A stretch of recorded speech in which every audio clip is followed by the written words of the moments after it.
So I'm going to do my talk that I did for Business Day at Philly Tech Week. So I did it for an entrepreneurs boot camp. It was a bunch of people starting out their startups, or maybe they're getting ready to have an idea and start doing some work. So I did a little thing called Quantify Your Vision, something to blend a little bit of like the ideation with some statistical analysis, something to give people a little bit more insight into what they're doing and develop some metrics around it and give them some reasonable level of confidence around that.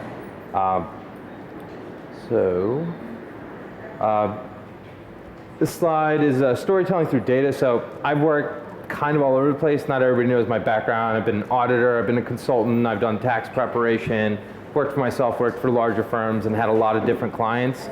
So starting out as an accountant, I go in, I pull data, I pull financial statements, transactions, and I can review that for any client I start with. I just start with the numbers, but those numbers can tell a story. So I can make inferences on it, and like devs can do that. I mean, you look at code and you know what's going on there without seeing it run to some level.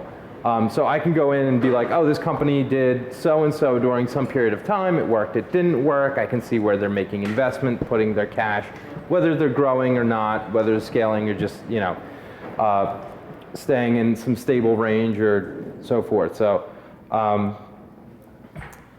actually, there was an analogy. I'm just kind of spewing because I did this talk a while ago and I don't have my notes, but there was an analogy there for a car. You look at a car and you can see it and you know kind of what's going on with the car, but if you look at the engine, you can only see an engine. You can't see the car. You can make some inferences on like what's going on with that car. You know if the car's on or off, that's easy. But somebody who really starts knowing how to, know an engine and get a little more information can start making deeper insights and be like, oh, this car's going, it's in second gear, it's going 30 miles an hour or higher, it's being pushed to the point of failure maybe.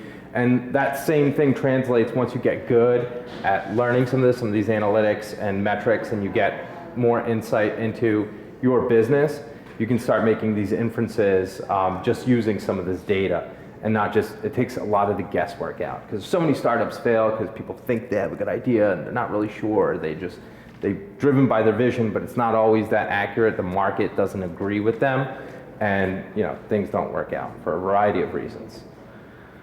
And I've seen this working with clients, and they don't always make these inferences. They could be working hard and they could be successful, and their business could be even growing, but if they're able to take this existential analysis and really dig a little deeper, they could work a little bit smarter, and they could increase the level of probability of doing even better. They could fulfill some potential that's untapped, and they could be like, oh, my business is growing, doing well, but that's because of this piece of it, not so much because of this. And if I focus my energy away, I would, I do even better.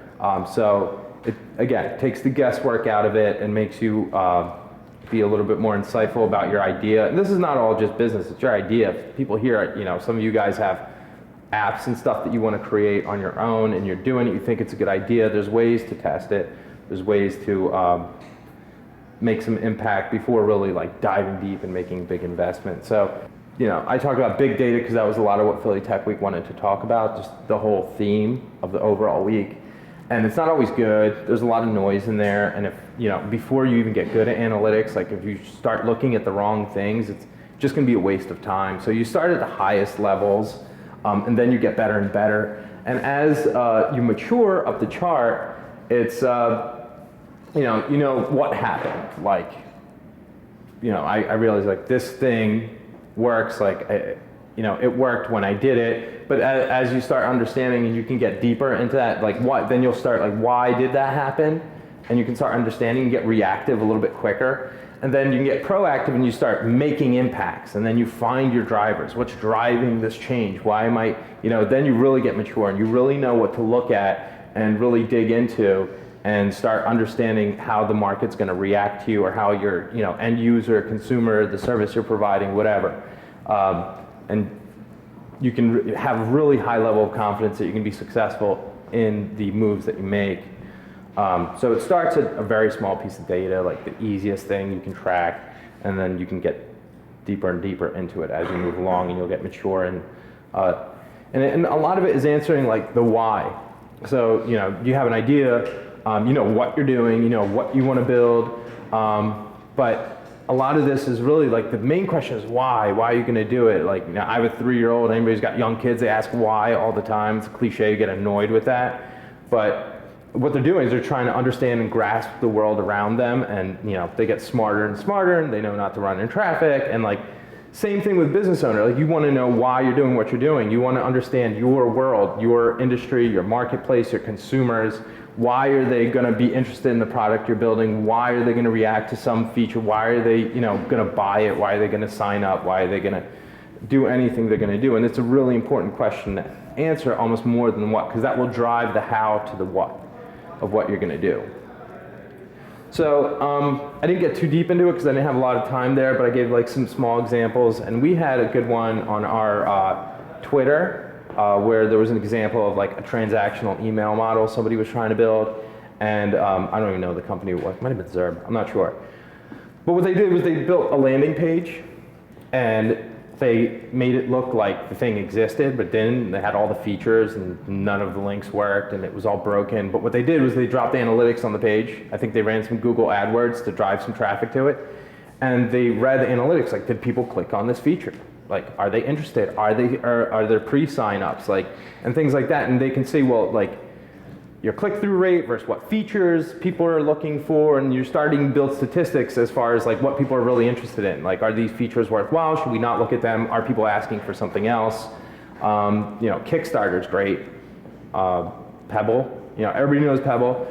I don't know how many people are familiar with this side of the Kickstarter story for Pebble. When they did it, they already had like the model. They had a prototype, I'm pretty sure. But people who all got really excited about it said, well, it's a watch. I want it to be waterproof.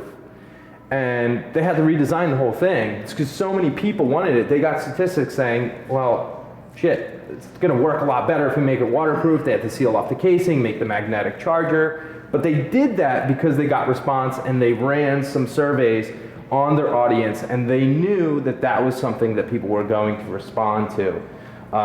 So like a landing page, Kickstarter, SurveyMonkey, anything that can start a conversation before you even do anything, and you know that people are going to respond, like why they're responding to you and maybe why they're not, is going to give you a much better level or comfort level in your success, because you'll start building the right things, start putting your energy to the right things, or maybe scrap the idea back to the drawing board and not waste months, years, weeks, whatever of your life. You could be doing something more productive. So I mean, that's really it. It's knowing your marketplace. It was a business day talk, but and once they do this and analytics get better, and it drives for like business forecasting more of the world I play in, and it's like once you get smarter and more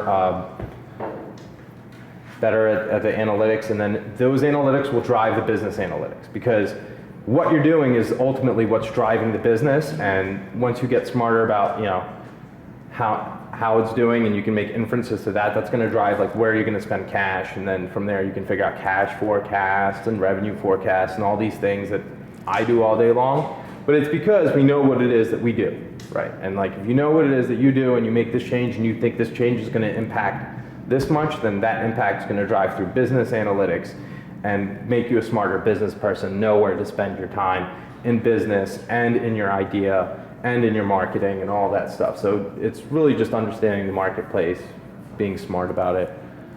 And then leveling up is really just as you get smarter, that you get to play and start understanding your business, and then you become a better business person, because that idea is not a business until you start getting bigger, and then you'll scale, and you'll know how to scale and where to spend your time and your money and your efforts.